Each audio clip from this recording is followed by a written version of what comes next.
আমেরিকার পতনের পরে এরপরে ইসরায়েল হবে এই বিশ্বের রুলিং স্টেট, এবং সেই দেশ থেকেই দাজ্জাল বের হবে এবং সারা বিশ্ব শাসন করবে। তারপর কি হবে? তারপরে এই মালহামাটা হবে যার কথা বললাম, অথবা এই মালহামার পরে ইসরায়েল হবে এই বিশ্বের রুলিং স্টেট। তারপরে এদেরকে প্রতিহত করার জন্য আল্লাহ রাব্বুল আলামিন মুসলিমদেরকে ঐক্যবদ্ধ করবেন। প্রত্যেকটা দেশ, প্রত্যেকটা গ্রাম, প্রতিটা জায়গায় যারা ইমানদার যুবক থাকবে, যুবকদের কথা এই জন্য বলছি তার কারণ তাদের হায়াত থাকবে ইনশাআল্লাহ, আল্লাহ চাইলে। ইমানদার ইমানদীপ্ত যুবকরা ঐক্যবদ্ধ হবে ইনশাআল্লাহ আগামী দিনগুলোতে। কার নেতৃত্ব হবে, কিভাবে হবে আমি জানি না, আমি এতটুকু জানি তারা হবে।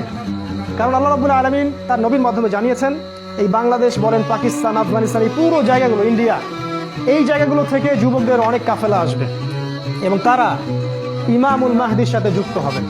আর ইমামুল মাহদিকে আল্লাহ রাব্বুল আলামিন এই উম্মার ত্রাণকর্তা হিসেবে বের করবেন, যার হাতে মুসলিমরা বায়াত করবে এবং তিনি মুসলিমদেরকে সাথে নিয়ে এদের বিরুদ্ধে যুদ্ধ করবে। এবং এই যুদ্ধে প্রথম দিকে মুসলিমরা অনেক পরাজিত অবস্থায় থাকবে, অনেক মুসলিম মারা যাবে। আল্লাহ রাসূল বলেছেন 3 ভাগের 1 ভাগ মুসলিমই